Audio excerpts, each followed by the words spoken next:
en mis zapatos. Es el libro de María Luján Rey.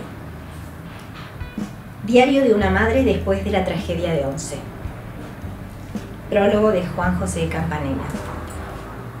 Este es el libro a partir de un acontecimiento trágico en nuestra Argentina y conlleva dos aprendizajes y dos mensajes. El primero es para la sociedad. Claramente la corrupción mata. El segundo es para nosotros como seres y como ciudadanos, como personas, que practiquemos la resiliencia. Porque a partir de un duelo, a partir de un dolor inmenso, el más inmenso de todos, puede surgir una lucha. De esto vine a hablar con María Luján Rey.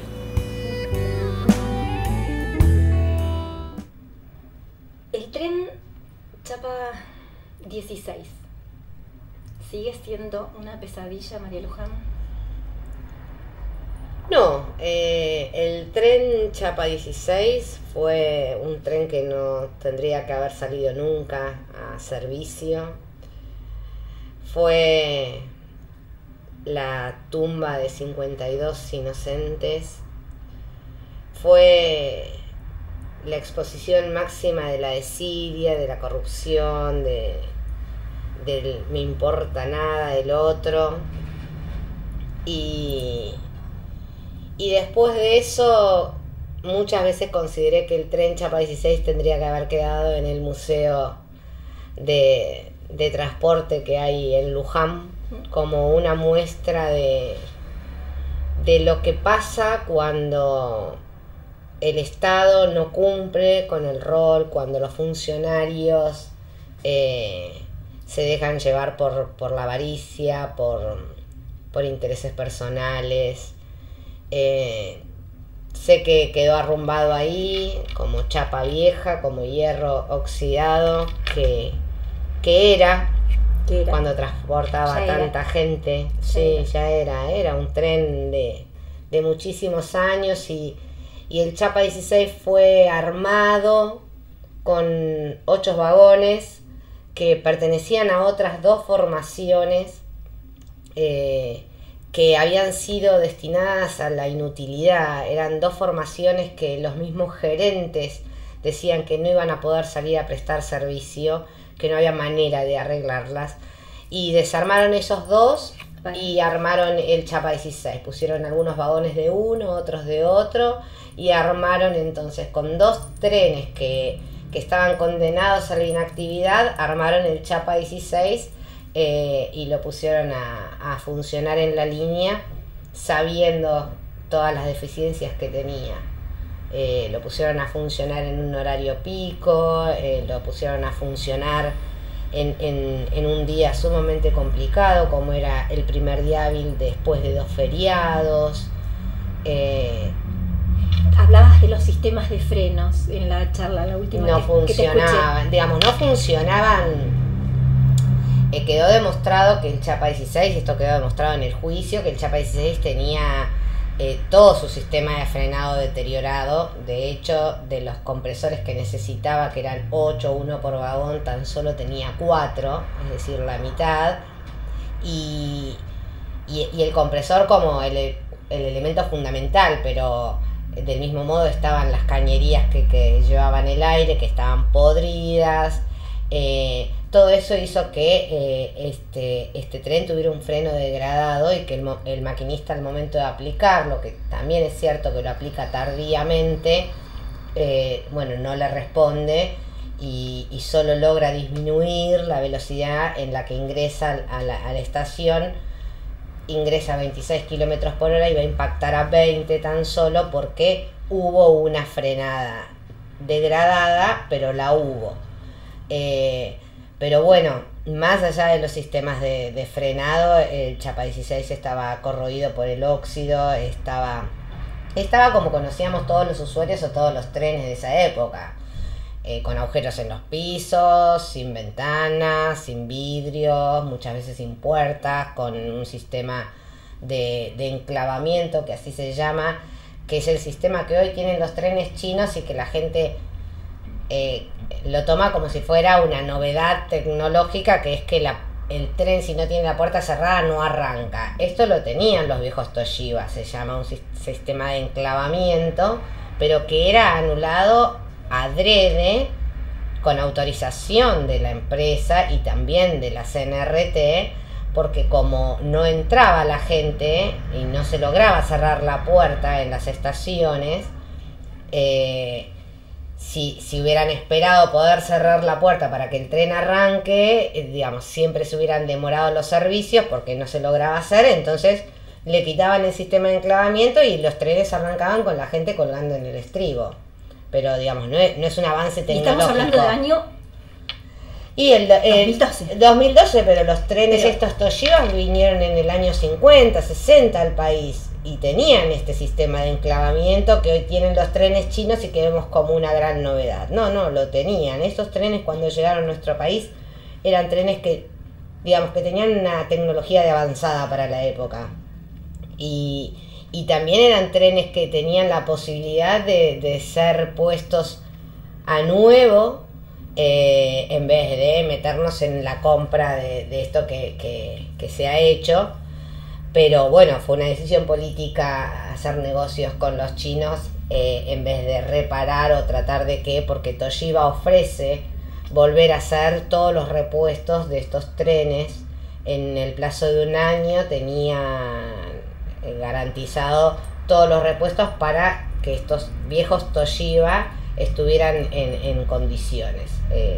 Desde el gobierno nacional se decidió ir por la compra de trenes 0 kilómetros a China, que tendremos que ver y esperar que pasen los años para ver. Sabemos que la calidad de estos trenes no es buena.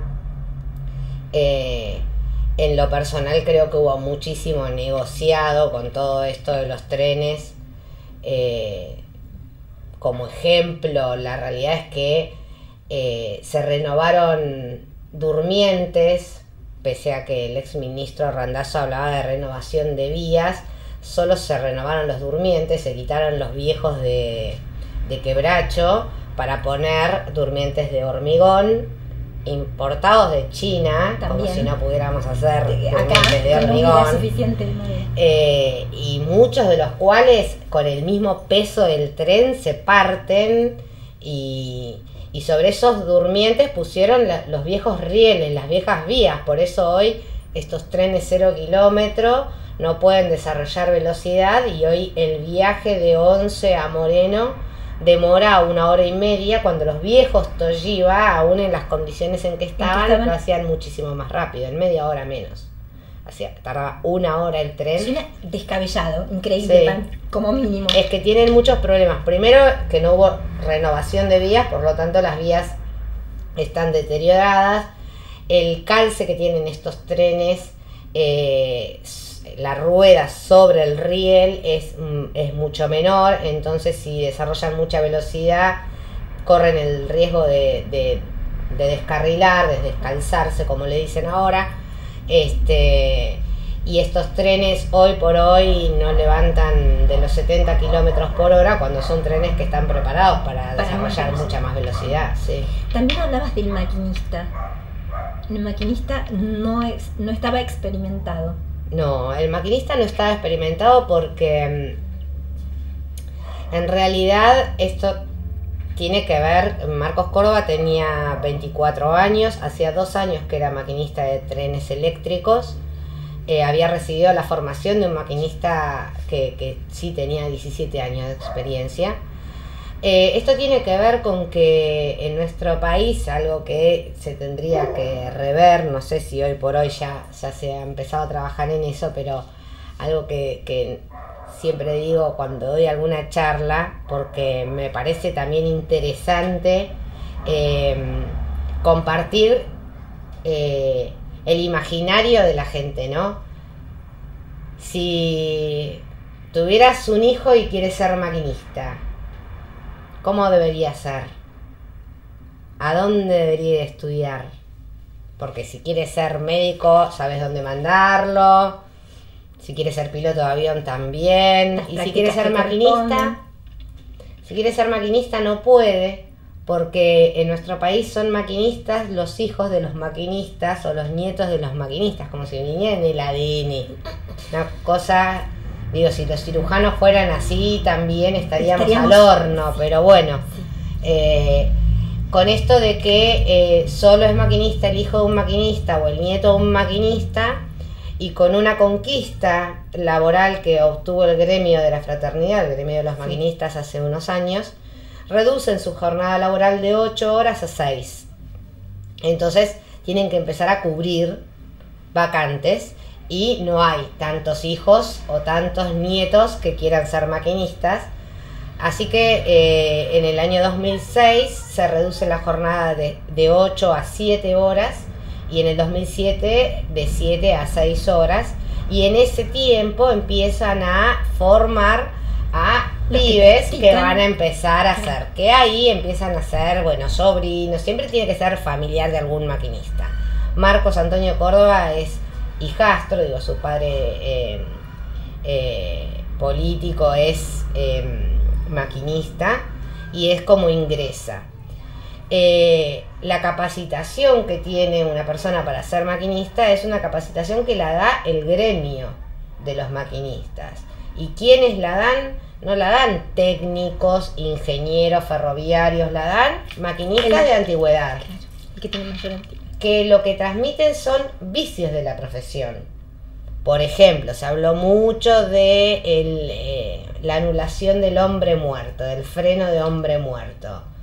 Era un vicio que enseñaban los maquinistas antiguos, porque el hombre muerto era un hongo que debían ir presionando todo el tiempo, suponiendo que si por algo que le pasara al maquinista levantara la mano, el tren accionaría un freno de emergencia. La realidad es que por la falta de mantenimiento este hongo estaba como endurecido, entonces costaba mucho, había que hacer mucha fuerza y había que estar 45 minutos ejerciendo mucha presión. Entonces muchos que habían encontrado la manera de trabar el hombre muerto para no ir haciendo fuerza durante todo el viaje. Y esto se transmite de los viejos maquinistas a los nuevos maquinistas. Es un vicio, no es algo que correspondía hacer, pero que se enseña. La realidad también es que, lo hemos visto en el juicio, muchas veces, es verdad, iban muchos maquinistas con el freno de hombre muerto apretado, y cuando lo liberaban porque necesitaban que accione, no funcionaba, digamos. No, en el 2012 no podíamos asegurar que este sistema de hombre muerto estuviera en condiciones para realmente frenar el tren. Pero a lo que voy es que estos que daban la capacitación, la preparación a los maquinistas que recién ingresaban, eran personas que tenían sus vicios. Claro. No eran técnicos, no eran profesionales, simplemente eran maquinistas con mayor antigüedad que cobraban un plus por dar las clases, claro. Ahora surge el tema inevitable de la búsqueda. ¿Cómo podés sintetizar ese momento que comenzó el 22 de febrero, vos contabas, en un corso donde se presentó tu hijo con su banda musical y donde ustedes pasaron un feliz momento con una hermosa despedida sin saber a lo mejor de que era la última? ¿Cómo fue ese terrible 22 y 23 de febrero? Fue muy largo. Uno pasa por diferentes estados. Para mí, desde el momento en que me entero que algo pasó en la estación de Once hasta el 24 a la tarde que vamos a encontrar a Lucas muerto arriba del tren, esas casi 60 horas para mí fue un solo día muy largo, en donde empecé pensando voy a Capital, bueno, yo viviendo en provincia, ¿no? voy a Capital, lo agarro y me vuelvo a mi casa con Lucas. Después pensaba, primero, antes de eso, creer que bueno, que Lucas no necesariamente estaba ahí, que seguramente se había quedado dormido, que si no estaba respondiendo el teléfono o no había llegado al trabajo, había un montón de motivos que no necesariamente tenía que ser que estuviera implicado con lo que estaba pasando en Once. Cuando descubro que no estaba en el departamento del padre y no respondía el teléfono, me preparé para ir a Capital, esperé a mi papá que me viniera a buscar y iba con la convicción de que voy, lo encuentro en un hospital y me lo traigo. Después de recorrer varios hospitales empecé a pensar, bueno, voy, lo encuentro en un hospital y me quedo con él en el hospital, ya pensando que estaba más grave. Y la verdad es que era desconcertante ir de hospital en hospital y que ninguno tuviera ninguna novedad, que ninguno apareciera. Finalmente terminamos en la morgue porque sabíamos que había fallecidos y porque entendimos que Lucas podría estar dentro de los fallecidos. El trámite de reconocimiento en la morgue fue tremendo, aunque todo el tiempo yo estaba convencida de que ahí Lucas no iba a estar. Fue una experiencia realmente espantosa en todo sentido. Creo que es una de las cosas pendientes, el tema de los reconocimientos. Una espera muy larga para reconocer. La verdad es que aparte con toda la angustia que uno siente, ¿no? Porque yo hasta el no saber ya es angustiante. Y también hasta el momento lo que yo entendía, digamos, de ver películas en la tele, de cómo se reconoce. Pensé que me iban a hacer entrar, sinceramente, pensé que me iba a hacer entrar en un cuarto donde iba a haber una camilla con una sábana blanca, digamos. Sí. Para mí la morgue era eso y me generaba muchísima angustia esa situación. Por otro lado, estaba convencida de que Lucas ahí no iba a estar. También la confusión de, por un lado, ver mucha gente que estaba en la misma situación que yo, muchos con los que me había cruzado en los hospitales, pero no terminar de dimensionar que vivíamos todo lo mismo. Por un lado sí lo veía y por otro lado yo estaba en lo mía, digamos, yo buscaba a mi hijo y yo decía, bueno, estos también buscan, pero como que eran cosas separadas. Bueno, en la morgue se habían hecho 2 grandes filas de varones, de mujeres. Obviamente era mucho más larga la de mujeres. Y esta sensación, bueno, después descubrí que era entrar a un cuartito donde un chico en una computadora nos iba mostrando fotos. Y era terrible porque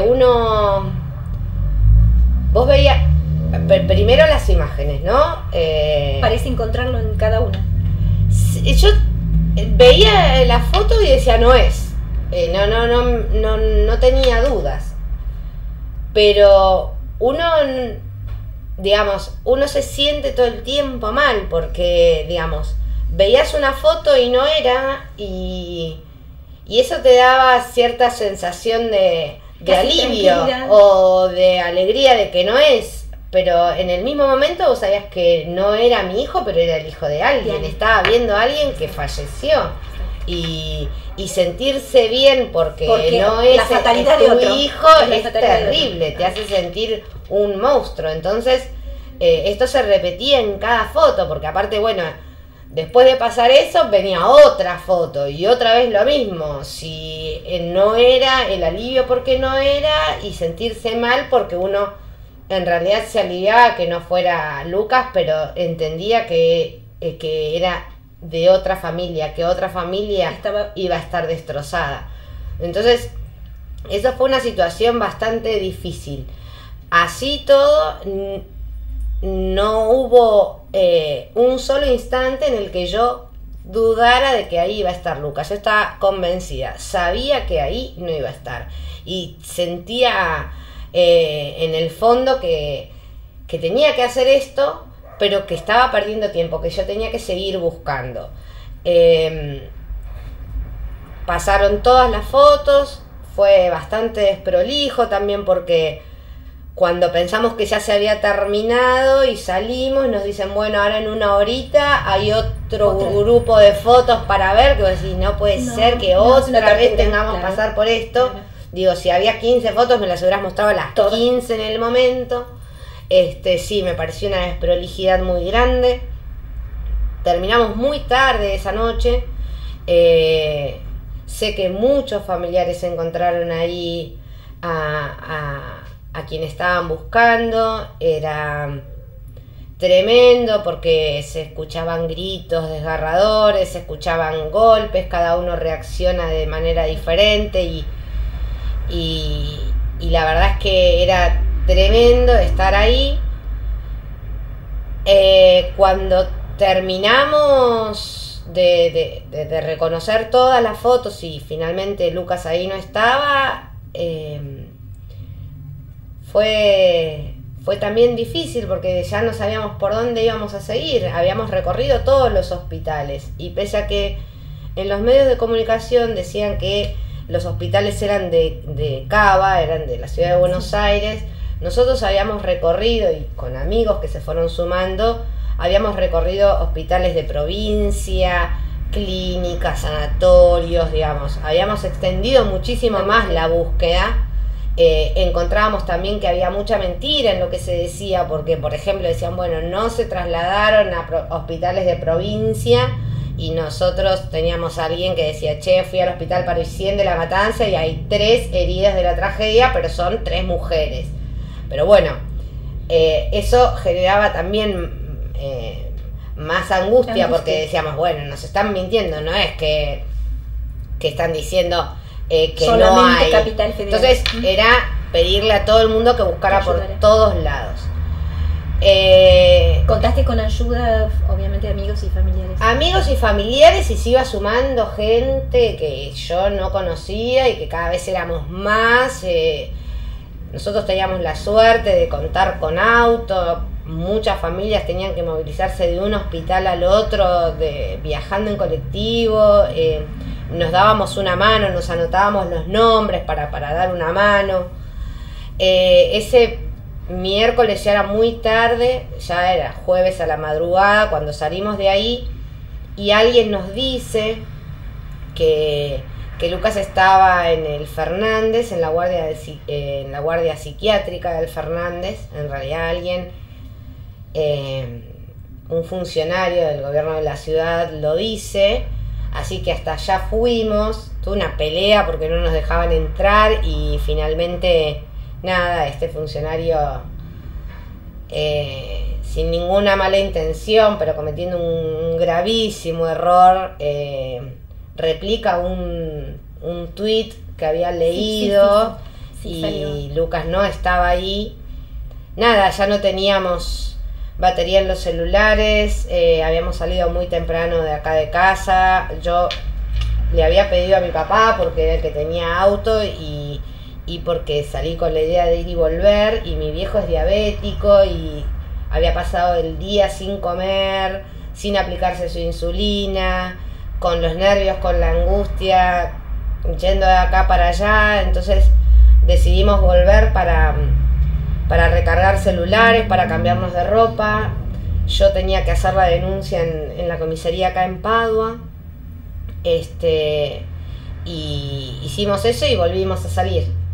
Y el jueves seguíamos buscando y repitiendo los lugares, repitiendo los hospitales. ¿Cómo llegó el momento crucial? Porque la verdad es que no quedaban muchas opciones, no había mucho más. El viernes recién, porque el jueves fue igual que el miércoles, el viernes nos proponen desde la Policía Metropolitana revisar filmaciones de adentro, del interior del tren, a ver si descubríamos a Lucas en algún lugar. Por otro lado... ¿Te pedían datos de él para que identificarnos? Me pedían que miráramos lo que yo estuve mirando junto con Paolo. Fueron 3 horas del interior de los vagones 1 y 2, donde quedó aprisionada la mayor cantidad de gente y donde se van a producir casi la totalidad de las muertes, excepto la de Lucas, ¿no? Y me pedían que vea ahí si en algún momento identificaba a Lucas. La verdad es que no, y Lucas no estaba ahí tampoco.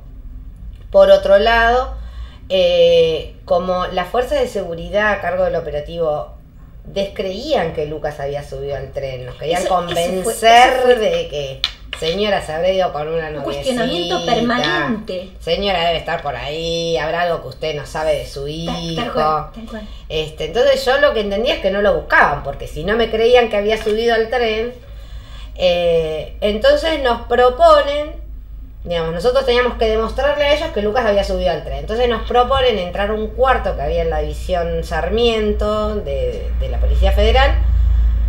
Un cuartito donde estaban todas las pertenencias de todos los pasajeros. Claro, eso había estado durante 2 días cerrado, pues esto es el viernes a la mañana, pensemos en febrero, con 40 grados de calor, y ahí había mochilas, había ropa, carteras, zapatos, pero todo esto estaba manchado con sangre, con agua, con vaselina.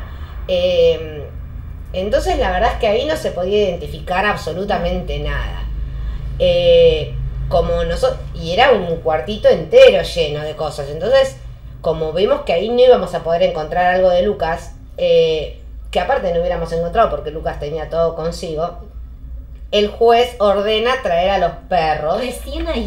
Sí, pero ordena traer a los perros para que los perros en ese cuartito identifiquen alguna pertenencia de Lucas. La mamá de mi nieta tuvo que volver hasta Padua a buscar ropa sucia de Lucas para darle a los perros, para que los perros reconozcan el olor a Lucas ahí. No trajeron los perros para revisar el tren, trajeron los perros para encontrar alguna pertenencia que les comprobara a ellos que Lucas había subido al tren. O sea, 0 organización de búsqueda. Ellos cerraron el operativo de búsqueda el mismo miércoles que chocó el tren, pasado el mediodía. Cerraron el operativo, le dijeron al doctor Bonadío, se terminó, le tenían que avisar esto para que el juez ordenara la custodia judicial del tren, porque se iba a peritar. Claro. De hecho, el doctor Bonadío, con muy buen tino, no se lo da en custodia a la federal, sino a la policía metropolitana, pero los comisarios a cargo del operativo, que eran de la federal, dieron por cerrado el operativo pasadas las 12 del mediodía. Y no volvieron a revisar nunca más el tren. Cuando en ese interín, mi denuncia de búsqueda de paradero, acciona los resortes en la justicia que tienen que ver con precisamente que se ordena revisar las cámaras de seguridad de la estación de Padua, donde había subido Lucas. Ese pedido de revisar esas cámaras llega conjuntamente con un pedido similar que hace el doctor Bonadío, y también lo hace el que era entonces intendente del municipio donde vivo, Merlo, el doctor Otacé. Entonces, en 11 agarran las cámaras de la estación de Padua y las empiezan a revisar. Mi hija, una amiga a la que denominamos tía, y después también Paolo, van a revisar esas cámaras y lo van a ver a Lucas, que viene por el andén, que viene medio como corriendo para no perder el tren, que intenta subirse en el cuarto vagón por la puerta, pero no logra hacerlo porque era como un scrum de gente, que él mira la cabina auxiliar, la ve vacía, ve que no estaba el vidrio, salta y se mete. Y ahí dijimos, bueno, subió ahí, ¿cómo está esa parte del tren? Y bueno, fue eso, fue ir a ese lugar del tren, subir los 2 estribos que tiene el tren en ese lugar, asomarse así y ver que Lucas estaba ahí. Digamos que la investigación la hicieron ustedes. Sí, a Lucas lo encontramos nosotros. No hay duda. No. Por esto igual hay una causa penal que está elevada a juicio oral. 3 comisarios de la División Bomberos de la Policía Federal Argentina están acusados de incumplimiento de deberes de funcionario público. Una negligencia absoluta. Tal cual. A partir de esto, grupo de familiares, apoyo social, presiones de todo tipo. Cuando te escuchaba decir que, bueno, hubo todo tipo de explicaciones absurdas. Sí. Eso es impactante, porque el sentido común, el criterio, no puede faltar, y menos en momentos así.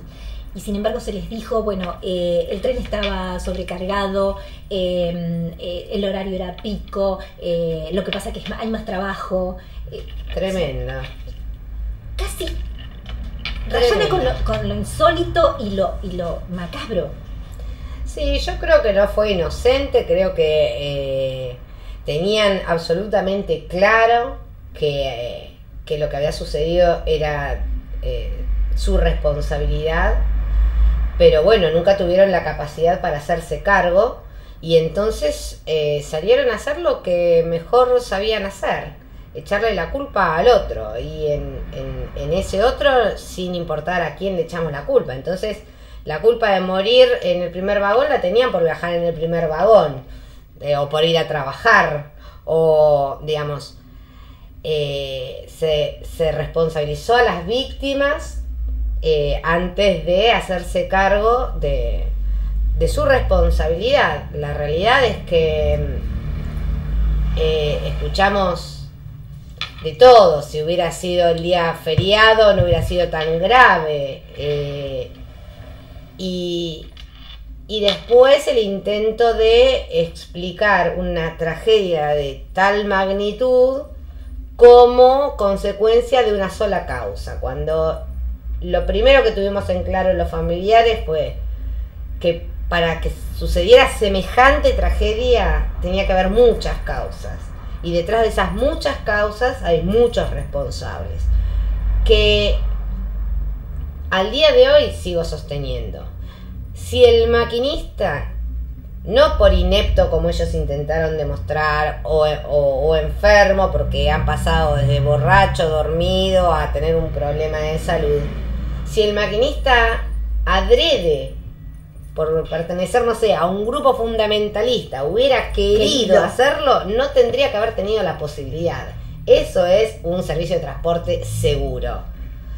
Aunque el maquinista diga voy a reventar el tren, esto es importante, no lo debería poder hacer. Esto es importante, este punto es clave. Claro, es que es así, es que si mientras que los trenes sean manejados por seres humanos, tenés la posibilidad o que cometa un error, o que realmente tenga la intención de chocarlo, de provocar algo. Bueno, el sistema ferroviario tiene que estar preparado para absorber un error humano. Obvio, absorber un error humano y una falla técnica leve, digamos, para cualquiera de estas dos cosas. De hecho, los subtes lo tienen hace muchísimos años, y acá se sigue diciendo que ya está la licitación y todo, pero seguimos sin colocar los frenos ATS, que son frenos automáticos que se ponen en las vías. Ahora hace poco escuché que se compraron, pero bueno, compran y después, no sé, el problema es que se tardamos 5 años en sacarlo de la caja y 5 años más en ponerlo, porque la verdad es que esto, desde la época, desde que Randazzo asume, se anunció como una de las prioridades en el Sarmiento, y tuvimos 2 tragedias más, que si bien una tuvo 3 víctimas fatales y la otra no tuvo víctimas fatales, no dejan de ser 3 tragedias en una misma línea en el lapso de menos de 2 años, cuando con este tipo de frenos se hubieran evitado. Estos frenos se ponen en las vías, lo tienen los subtes, y si el tren pasara una señal de alerta o pasara a una velocidad mayor a la que debe, el sistema solo lo frena el tren.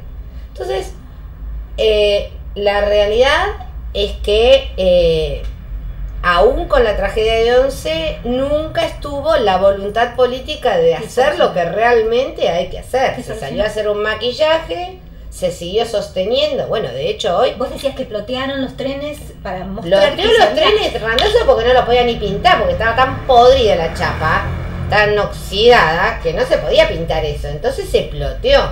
Pero la realidad, y nos quería convencer que eran trenes nuevos. Nosotros, cuando uno ve las imágenes del Chapa 16 impactando en el fin de vía del andén 2, uno ve una nube de óxido que vuela, una nube roja, es el óxido de la chapa. Así estaban de podridos estos trenes. Randazzo lo primero que hace es plotearlos. Y yo me acuerdo porque los ploteaba de costado, porque acá en Padua, bueno, ahora está cerrada porque está en remodelación la estación hace 5 años más o menos.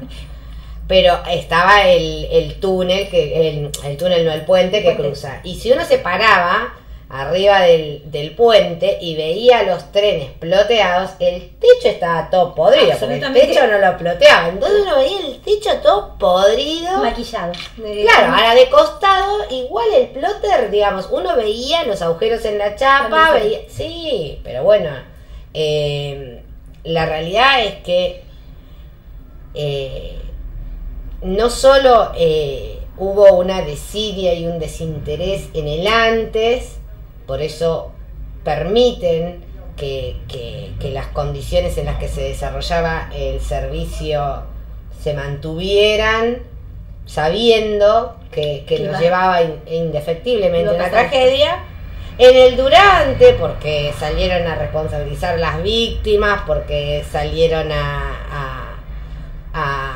tratar de silenciar, de cooptar también, ¿no es cierto? Y dejaron así en total y absoluto abandono a familiares de víctimas o a los heridos, sino que en el después, porque en el después hubo toda una campaña, digamos, en primer lugar se separa el Ministerio de Transporte del de Planificación, se pone un nuevo ministro que viene con aires revolucionarios, que no revolucionó absolutamente nada, que puso sus prioridades en la estética porque entendió que era ahí donde iba a encontrar el rédito político, y por eso lo hizo en su momento y lo repite al día de hoy, basar una campaña, una candidatura en mejoras que no existieron, en cosas que no existen, cuando la verdad es que fue durante años ministro del Interior, y pese a que yo tengo mis serias dudas en lo personal, podría haber basado su campaña en los DNI. Claro, en otra cosa. Por ejemplo, y no en los trenes. No en disfraces. No. Pero aparte porque fue una utilización de los muertos, digamos, de la tragedia de Once. Eso es lo que los familiares no podemos perdonarle al exministro, al hoy candidato, que haya utilizado políticamente a los muertos de la tragedia de Once de una manera tan vil, cuando lo primero que tendría que haber hecho era generar las condiciones para que una tragedia como esta no se repitiera, y no logró hacerlo. Por eso a los pocos meses tiene 3 muertos en la tragedia de Castelar, y a los pocos meses otro tren sobrepasa el fin de vía del andén 2, por 8 metros se sube. Fue un domingo, no había nadie, no hubo víctimas fatales, pero son las 2 tragedias responsabilidad del ministro Randazzo. Los 3 muertos de Castelar son su responsabilidad política. Puede no hacerse cargo, él puede decir lo que quiera, pero esa es la realidad. Él tuvo la posibilidad, él decidió poner plasmas. Él decidió poner arriba de los trenes podrido una tele. Él decidió pintar los pasos a nivel. Pero no poner freno, no poner... Bueno, él eligió cuáles eran sus prioridades. Y mientras que él hacía eso, seguía arriesgando la vida de los pasajeros. Finalmente 3 mueren en la tragedia de Castelar. Por eso, para mí... la utilización política porque aparte quedó demostrado que no fue una política de Estado. Lo hubieran hecho mucho antes si realmente les interesaba. Sí, les importaba. Claro. O lo hubieran hecho realmente en serio si les importaba. No poniendo plasmas o ploteando trenes podridos. Por eso acá hago un paréntesis y está muy bien lo que dice José Campanella, Juan José Campanella en el prólogo de tu libro. Es mal llamada tragedia, no porque desde el punto de vista humano no se trate de una tragedia, sino porque se llama tragedia a lo que es inevitable. Y en este caso, absolutamente, sí, se trataba de algo evitable. Cuando ustedes forman los grupos, quiero puntualizar, bueno, cómo es ese armado y cómo es ese funcionamiento de grupos que además también Campanella, más allá de hablar de tu fuerza, de tu entereza, de esa acción, ¿no? De ese dinamismo pese al dolor, hay una hidalguía en todo lo que se hace. ¿Cómo encararon esa lucha desde el grupo? Y que también tuvieron la prudencia de no juzgar a quienes sí recibieron, porque no les quedaba otra, leía en tu libro, no les quedaba otra que recibir una ayuda porque el sostén de la familia se había ido. ¿Cómo es ese grupo? Mira, nos fuimos armando, conociendo muy de a poco. Para mí una de las cosas más que más orgullo me da es lo que hemos logrado como grupo, como colectivo, ¿no? Pensando que somos personas que nos conocimos en el peor momento de nuestras vidas. No es que nos conocimos en un viaje de placer, yendo a la cancha a alentar un equipo, digamos, en el peor momento de nuestras vidas, con diferencias tremendas, digamos, ninguno se preguntó ni qué religión, ni de qué partido político, ni de qué cuadro de fútbol, ni qué música te gusta. Acá lo único que nos unió fue el dolor y la necesidad de que se haga justicia. La justicia. Y entendimos que esas dos eran nuestra bandera y que iba por encima de cualquier otra cosa. Entonces, nunca hubo un preguntarse... ¿qué opinas de tal cosa? No. Y entendimos que había algunos temas que había que dejar por afuera y que nosotros teníamos que mantenernos unidos por esto. Aprendimos muchísimo también mirando a quienes nos antecedieron. Hay muchas tragedias en nuestro país y hay muchos grupos de familiares que se conforman. Y bueno, y aprendiendo de lo bueno y de lo malo. Bueno, no querer que nos dividan, no estar atentos a que haya algo que de afuera genere divisiones. Las estrategias judiciales, por ejemplo, había quienes creían que el maquinista era una víctima más, había quienes creían que no. Entendimos que esas diferencias teníamos que dejársela en manos de los abogados, que nosotros íbamos por otra cosa. Cada uno tenía su abogado, pero que eran diferencias mínimas y que no deberían anteponerse a nuestro objetivo final, que era justicia.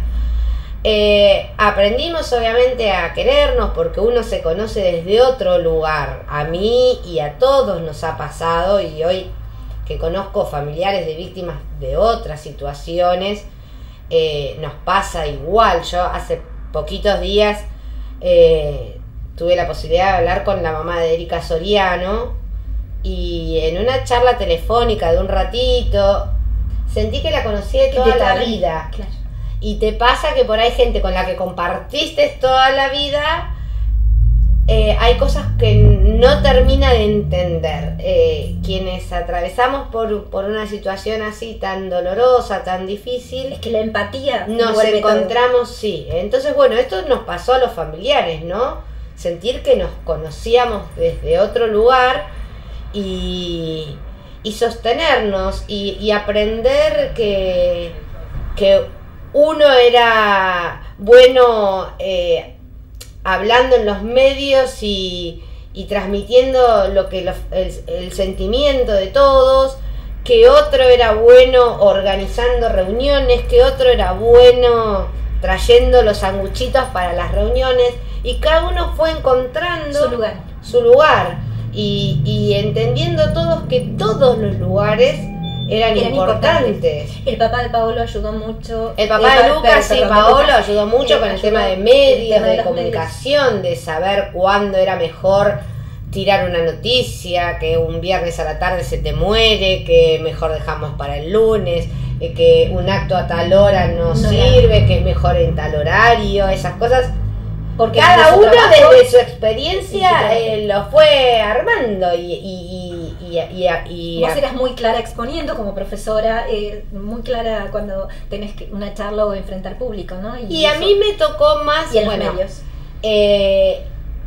Eso se fue dando, que la verdad que yo lo fui aprendiendo a hacer. Yo lo que sí sentía que servía por ahí en la lucha era poner la creatividad, el ingenio de buscar actividades que nos permitieran generar la empatía con el ciudadano al que no le pasó y con el que estaba lejos también. Entonces durante el primer año fue de buscar mucho las actividades. Creo que esto también fue una característica de este grupo de lucha.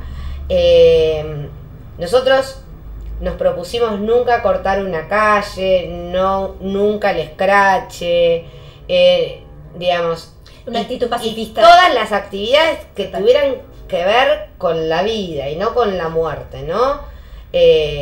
Honrando la vida de quienes nos mataron, celebrando la vida de ellos, la nuestra, entendiendo que la vida es maravillosa y así en cada una de nuestras actividades. Hemos plantado árboles en honor a la vida, hemos en su momento compartido la actividad de ir mutando el primer memorial, digamos, en la estación de Once, que se hizo casi espontáneo con la gente que llevaba cosas y que después lo convertimos en macetas con corazones y que después fueron a una pared.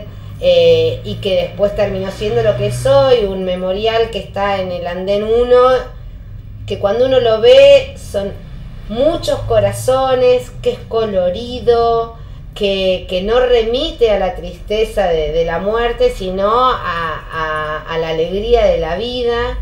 Y creo que en cada una de estas actividades siempre la mirada estuvo puesta en esto, ¿no? En la vida. Es un poco una contrapartida de lo que hablábamos recién. Te permite ver también la contracara de lo que somos como sociedad. ¿Cómo nos juzgás desde tu lugar? Y yo soy parte de esta sociedad también y sé que tenemos muchas cosas para cambiar. Yo peleo mucho con el tema del creernos solidarios. Yo estoy convencida de que nos creemos más solidarios de lo que realmente somos como sociedad. También peleo mucho con el tema de creer que estamos comprometidos con una o con otra causa porque ponemos un me gusta en alguna red social o cada tanto compartimos, y ya el compartir en una red social pareciera que fue un esfuerzo tremendo. Creo que nos falta muchísimo. Vos decías que a veces damos lo que nos sobra. Sí, obvio. No sé, por ejemplo, o tendríamos que tener tragedias que ocurrieran en el horario indicado y el día indicado. Por ejemplo, Cromañón tuvo la desgracia de ser un 30 de diciembre y uno el 30 de diciembre está más en el Vitel Toné que murieron 194 pibes. Y ese año no se debería haber festejado un año nuevo cuando nuestro país perdió 194 pibes. Y no solo ese año, hasta el día de hoy. Cromañón es 30 de diciembre y 30 de diciembre estamos en otra cosa. Claro. No es una fecha como para que uno esté acompañando. 11, 8 y media de la mañana, imagínate, 8 y media de la mañana, ir a 11 febrero, que bueno, si estoy de vacaciones quiero dormir un rato más. Digamos, cualquier excusa es buena para no acompañar, ¿no? o para justificar el no acompañar. Y las redes sociales hoy también dan una mano muy grande en esto, porque uno no siente que ya cumplió si compartió la foto, si puso un me gusta. Por otro lado, también he visto muchísima gente, de la cual también aprendo, que aún sin haber sufrido ninguna tragedia en carne propia, acompaña realmente llamado, ¿no? Estas luchas. Sí, y llamado telefónico. Me ha pasado de que me sorprendan y decir yo, wow, esta persona gastó su crédito para llamarme a mí, que no me conoce, para decirme una palabra de aliento. Bueno, esto también somos, ¿no? Esto también es parte de lo que somos. Es lo rescatable, digamos. Claro, bueno, yo elijo siempre ver eso. Y el abrazo que te dan a lo mejor si te encuentran y que vos decías que no sé a veces qué hacer con eso. Pero también eso es parte de... Sí, a veces un abrazo, a veces sentís que hay un guiño, que te agarran el brazo, que te levantan un pulgar. Eso también. Yo creo que uno siempre tiene la posibilidad de elegir con qué se queda y qué descarta. Yo obviamente que me quedo con esta gente, con estos gestos. Y lo otro no es que lo descarto, pero sí digo, me hago cargo de que esto también somos, porque creer que no somos esto, que nuestra sociedad no es aquella que cuando chocó el tren se quedó a ayudar a los que estaban ahí atrapados, o creer que nuestra sociedad no es aquella que aprovechó que estaban atrapados para llevarse sus pertenencias, es mentirnos. Somos todo eso, somos los que se quedaron y somos los que se llevaron las pertenencias y les robaron a quienes estaban ahí muriendo. Y tenemos que reconocernos en eso, en lo que nos gusta y en lo que no nos gusta, porque es la única manera de empezar a decir, bueno, de esto no quiero más de esto, ¿cómo se hace? Además de ese entramado, nace la dirigencia política que venimos teniendo durante décadas, y los funcionarios públicos que tienen que asumir responsabilidades. Es difícil que tal cual tanto surja una perfección que no podemos pretender. Cuando, por un lado, estamos los familiares, bueno, yo personalmente espero con ansias el inicio del juicio oral y público contra Julio De Vido por la responsabilidad en la tragedia de Once. Es decir, de todas las causas que tiene De Vido, esta causa es por 52 vidas que se perdieron. No estamos hablando solo de plata, estamos hablando de muertes. Entonces, yo espero esto, pero también sé que hoy Julio De Vido está en el Congreso porque hubo una parte de la sociedad que lo votó, que lo puso ahí, que lo quiere de representante. Bueno, esto es lo que somos como argentinos, y esto es lo que no tenemos que perder de vista. No todo el mundo entonces repudia la corrupción, no todo el mundo. Es claro. Eso te iba a preguntar, ¿qué significa para vos 18 de marzo del 2014? Fue un logro muy importante, un paso muy grande. Fue el día que inicia el juicio oral y público contra 29 procesados por la tragedia de Once. Hoy, cuando uno lo mira a la distancia, pareciera casi normal. Nosotros peleamos mucho en el 2012 cuando ocurrió, fundamentalmente contra la resignación del resto de la ciudadanía que estaba convencida que acá no iba a pasar nada, que acá no iba a haber juicio, que acá no iba a haber... Y había que pelearle a eso, sabiendo que Cromañón esperó más de 10 años, que AMIA sigue esperando, y bueno, y la verdad es que no teníamos un panorama muy alentador, pero nosotros estábamos convencidos de que íbamos a generar ese punto de inflexión. Nuestro convencimiento, que nos permitió no claudicar y que también permitió convencer a muchos, hizo que gran parte de la ciudadanía acompañara esta causa. y ese acompañamiento hizo que la justicia por primera vez en su historia elevara a juicio una causa en un tiempo récord, una causa muy voluminosa, con muchos procesados, con procesados que tenían un gran poder político. Hay que pensar en el 2012, Schiavi, Jaime, me parecían intocables. Los hermanos Sirigliano, que hacían muchos negocios con el gobierno de turno. Entonces, llegar al 18 de marzo, empezar este proceso. Con condenas que ahora, mayo de 2016, todavía no están ratificadas, pero bueno, están rogando, ¿no es cierto? Creemos que eso llegue. El proceso fue un proceso muy largo que termina en diciembre del 2015 con una sentencia condenatoria que también es inédita en nuestro país. Se ha condenado a 21 de los procesados. Hay que esperar las condenas firmes porque así estamos, porque esa es otra pelea que habrá que dar. Pero se te escuchó cierta satisfacción porque es Sí. un punto, un paso enorme en nuestra Argentina. Nosotros lo dijimos ese primer día.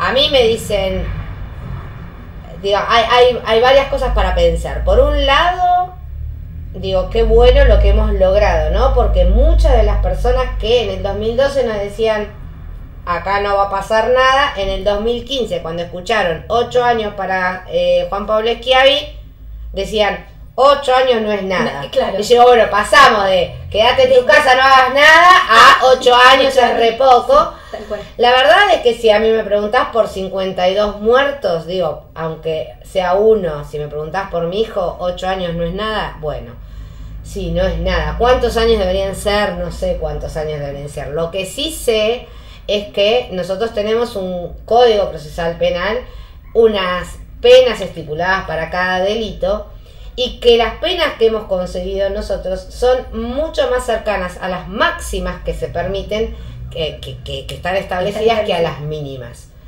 Se consiguieron penas de 9 y 8 años cuando la máxima que podríamos haber conseguido eran 11. Entonces estamos realmente satisfechos. Ahora, si me preguntás, hay mucho para seguir. Y como ciudadana, creo que hay mucho. Como ciudadana también creo que Schiavi responda con la misma escala penal que Claudio Sirigliano, que es un empresario privado, no está bien. Yo creo que los funcionarios públicos deberían tener otra escala penal, porque tienen otra responsabilidad, porque un privado no podría haber hecho lo que hizo sin la connivencia de un funcionario público, y un funcionario público tiene depositada la fe pública, la fe de los ciudadanos. Bueno, pero está vista que la corrupción desde el nivel más alto tal cual vino siendo durante muchísimos años absolutamente en connivencia, ¿no? Tal cual. No hay otra Ahora, posibilidad. yo creo que la escala penal debe ser mayor, que ser funcionario debe ser considerado un agravante. Creo que tenemos que pelear también por la sumatoria de penas. No lo pienso solo en esto, lo pienso en causas que son por ahí más recientes y que son por ahí más individuales, podemos decir, pero alguien mata a 7 de una familia y responde por un hecho. Estamos hablando de Bañato, ¿no? Claro, bueno, de Matías, por ejemplo, que fue hace muchos años, pero cualquier causa, digo, acá matar a uno y matar a 52 es lo mismo. Y ser funcionario público o ser un ciudadano de a pie es lo mismo, cuando no lo es, porque un funcionario público elige ser funcionario público. Y con eso conlleva una responsabilidad aún mayor. Entonces creo que esto también se tiene que reflejar. Y por otro lado también entiendo que esto de esperar indefinidamente que las condenas queden firmes es funcional a la impunidad a la que estamos acostumbrados a ver y a la que nosotros los familiares no nos resignamos. Por eso seguimos insistiendo la importancia de que la Cámara de Casación expida su fallo lo antes posible, que se ratifiquen las condenas, que vayan a la cárcel, que alguien esté condenado a 8 años de prisión pero esté en su casa tomando café, es lo mismo que la nada.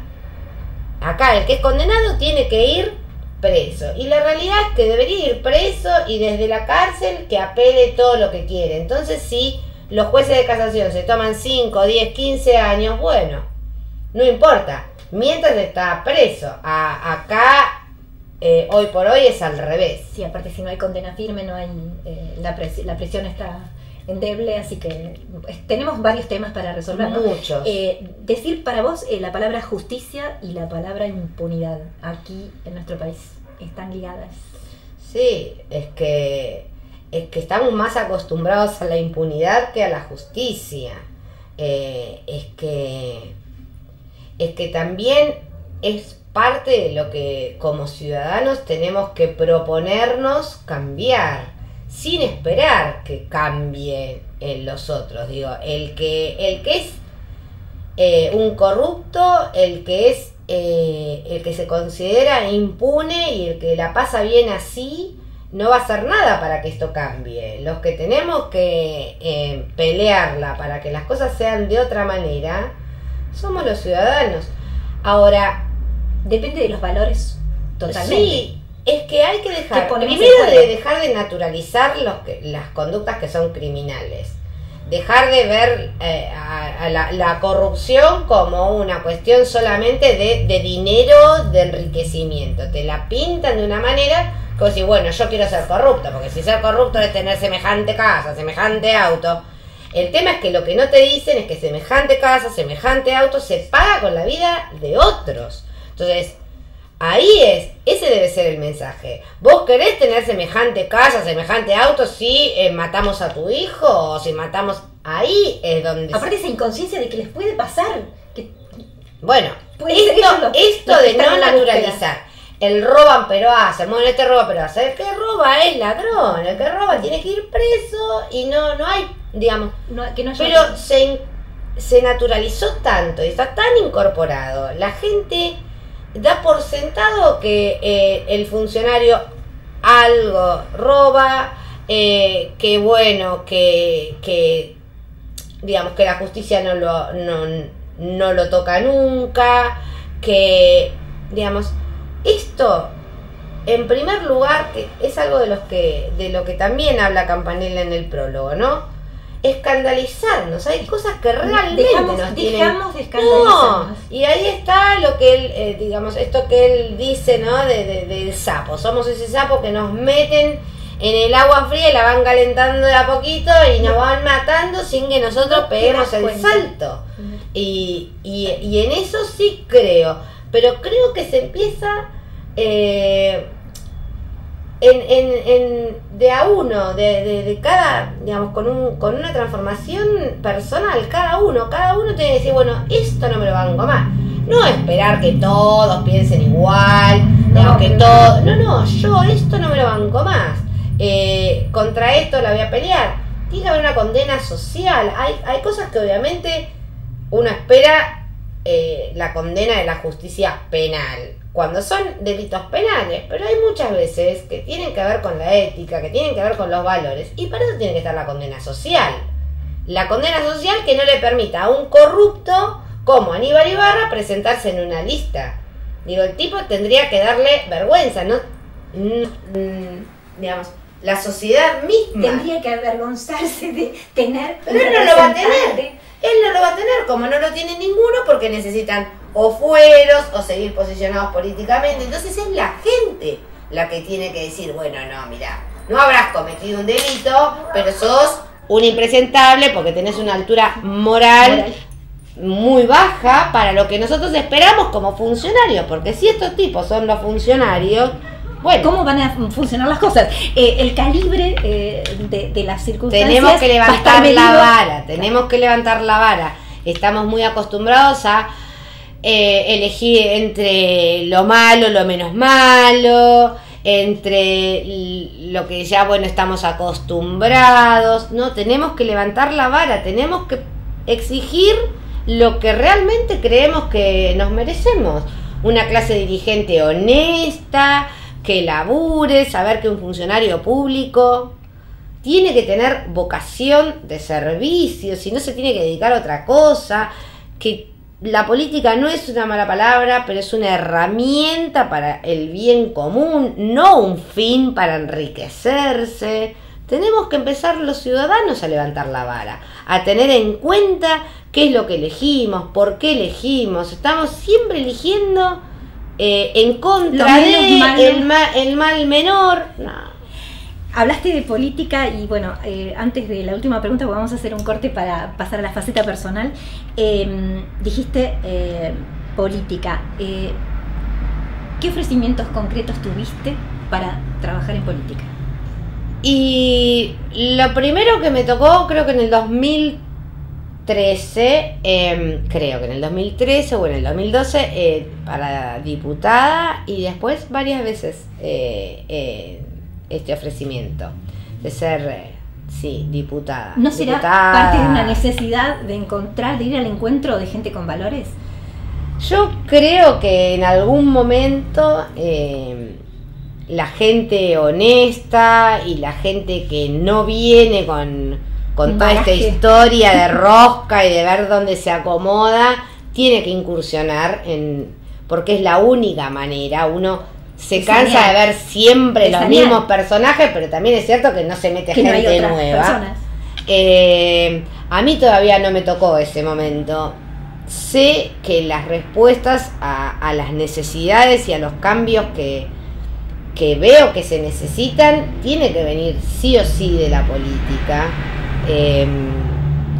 Yo, del mismo modo como siempre me negué a crear una fundación, porque me parece que hay respuestas que deben venir del Estado. Entiendo que es la política del Estado en materia ferroviaria, en educación, en salud, es desde ahí de donde tiene que venir. Pero todavía a mí no me dio. No llegó el momento. Lo pienso, la verdad es que lo pienso. No encuentro ningún espacio. Yo tengo amigos durante esta lucha. Todos, supongo que se acercaron todos. Sí, muchos. Y yo con todos tengo. Una de las cosas que aprendí en estos años es: yo no generalizo, yo he ido conociendo personas y creo que he conocido personas sumamente valorables en diferentes espacios políticos y también he conocido muchos miserables repartidos también en diferentes espacios políticos. Entonces, nada, yo no creo que haya un espacio donde se junten los buenos y el otro los malos. Claro, creo que hay de todo y en todos lados. Y por ahora me siento bien así, sabiendo que con estos comparto una cosa y con el otro comparto otras. Y haces radio. Sí, hago radio. Eso lo contamos en un ratito. Dale. Te convido un mate. No, permanecer y transcurrir no es perdurar, no es existir, ni honrar la vida. Hay tantas maneras de no ser, tanta conciencia sin saber.